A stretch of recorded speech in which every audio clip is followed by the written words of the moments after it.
Hello everyone, and welcome back to my channel. Happy New Year! I hope y'all had an amazing holiday. Okay, so remember when I said in that Francine video a while ago that it's unnecessary and best not to laminate French flour or weaker doughs? Well, great news everyone! I figured out the best solution! Yay! With only a few extra strokes, the dough could go a long way. Not only does it reduce the risk greatly, but also the dough would be much more stable after this and truly can hold up for a long time, and therefore elevates its potential. Sounds exciting? Let's get on with it then. One important clarification to make. The function of lamination is actually to make the dough softer to handle, and that is it. Therefore, in order for lamination to work its magic to the max, we have to make sure that our dough is a bit more elastic than the norm, which means dropping the hydration by 5% for softer flours, and that usually is 65% for French T65 or T55. Well, of course, strong flours from North America are inherently very elastic and prone to tighten up easily, so simply ignore the above. But still, any dough that intends to do lamination shouldn't be flabby or super extensible. Okay, now that's out of the way. The next key or requirement for lamination is to make sure right before proceeding, surface of the dough is more on the smoother side. If it looks shaggy, it would sure stick to the bench top like crazy and definitely would tear miserably, which probably is gonna ruin the dough completely in the end of lamination. And then we're back to square one or it will be lost forever. So, for rougher looking doughs, make sure to perform 1 to 2 rounds of CFs around the dough or figure out any other ways. In short, dough is not allowed to greet Lord lamination unless it is presentable. Alrighty, now we're on the same page, let's cut to the table to see how the new method is done. Usually before the first fold, 30 minutes after salting the dough, if it looks smooth, I'd grab a huge chunk from the middle and stretch it to check the strength. If it's quite elastic like dough made with Bob's Red Mill bread flour in appropriate hydration, that tells me it can withstand a thin lamination. However, if it can stretch long without much effort, it means lamination actually is not needed. And if you have an itch for lamination, then doing a thick one would be most suitable. Or you may give the dough a round of CF first and wait for another 30 to 60 minutes until it's relaxed properly.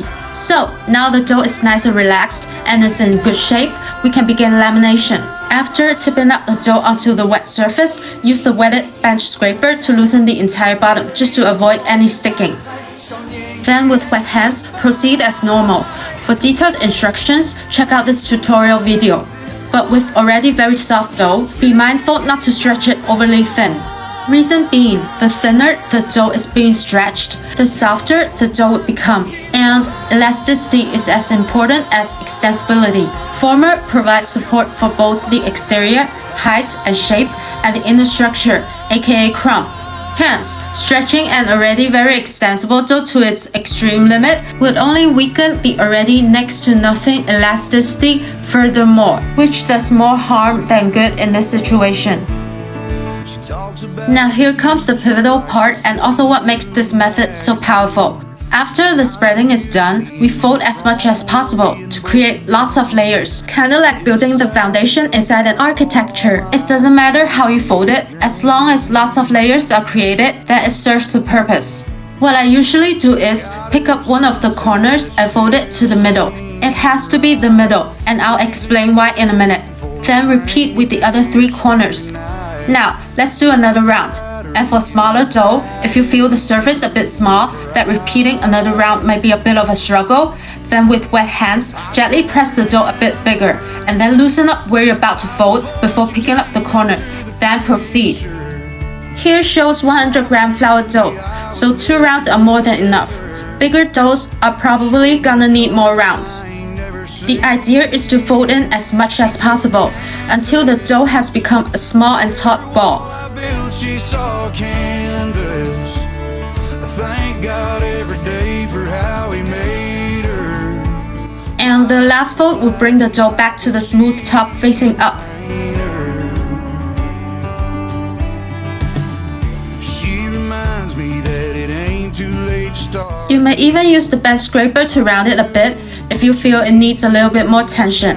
Now, as for why each fold must only reaches to the midpoint, is the key for this method to work is lots of layers are created during the process.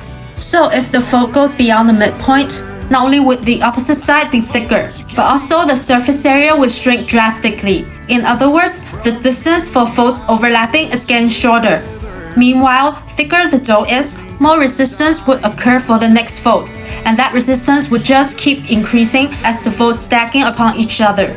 So, both combined could very well lead to less folds, or irregular final shape that looks loose and bizarre. After placing the dough into the container, rest for 30 minutes or up to 3.5 hours, then perform the first round of CF, depending on what kind of flour you use and the condition of the dough. For weaker flour similar to Francine, I'll start the first CF after 30 minutes rest. But with Wessex T65 or Marks & Spencer malted bread flour, I can rest the dough up to 3 hours and it'll be more than fine. But in my experience, no matter what the flour is, usually the first CF would be a half coil fold, meaning only 2 sides are done. And the dough always shows a good degree of elasticity and strength when lifting up, which means even after a long rest, the strong look and not spreading much is not elusive, but it's the exhibition of dough truly holding up well. And therefore, with this method, except weaker flours, the entire bulk only takes 2 rounds of CFs at most, and both of them are HCF. This means you don't need to stand by alert the whole time. You can actually do your own thing while waiting out the bulk. You may even head out for a few hours, exercise, run a marathon, or whatsoever, and come back to it a few hours later and it will be just fine. Also, this has solved the problem with disappearance of distinctiveness due to folding a bi or tri-colored dough too many times. I take this method as building the foundation of a house. Each fold would create a layer that provides a little bit more support to the inner structure, and as the layers stack up, a sturdy skyscraper is born. Hence, I named this Build a House method. It is actually a combination of lamination and SF/BLF. The inspiration came from one of the tactics that Sarli used. After kneading the dough well in the mixer, he would air fold the dough till it's very strong and taut before placing it in a small container, which then he'll wait till it doubles in size and shape, and throughout the bulk, the dough remains untouched. This method is also inspired by how Richard Bertinet, the renowned French master baker, organizes his dough before bulk. He would stretch and fold the dough, then round and tuck it in for a bit, then place it into a bowl and start bulking. I've tried it myself with a sandwich loaf, and compared to only rounding up, the dough stood tall and proud much longer during the slow rise in bulk, and the crumb has a better texture. Back together. God knows I ain't perfect, but she's making me better. If I'd never met her, I'd hate to think where I'd be. 'Cause she's like a lighthouse standing in the path of a mad hurricane. And her kind laughs at the lightning and dances around in the rain. Oh, and when I'm at the end of my rope and I don't know if I can hold on, she's stronger.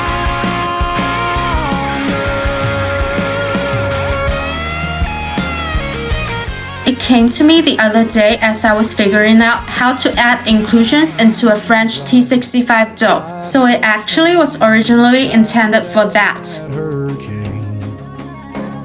And her kind laughs at the lightning and dances around in the rain. And when I'm at the end of my rope and I don't know if I can hold on, she's stronger.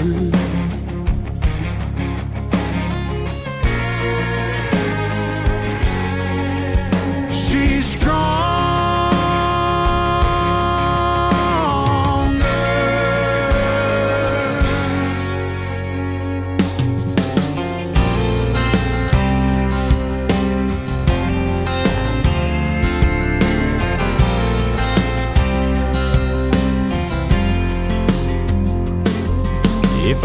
love was a song, girl, I'd play it all night long, girl. I tell you what, I put it on, girl, I'd put it on vinyl. A little rock, a little Motown. You got that baby pull me close sound. You make the whole room go round and round like vinyl. What we got. And as I've mentioned earlier, the folding can be anything. They don't make them no more like you. So let the needle drop and play it all night. Might have a little static, but it's alright. Ain't nothing gonna stop this groove. You know you got the real thing.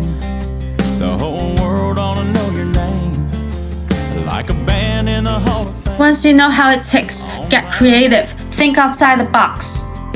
You may even get inspired and invent something new based on this. Something that has you written all over it. Just like vinyl. What we got is a little old-fashioned, baby, or an instant classic. They don't make them no more like you. So let the needle drop and play it all night. Might have a little static, but it's alright. Ain't nothing gonna stop this groove. No.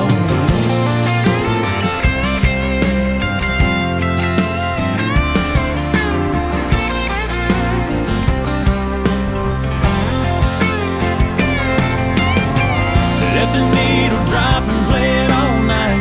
Might have a little static, but it's alright. Ain't nothing gonna stop our groove, no.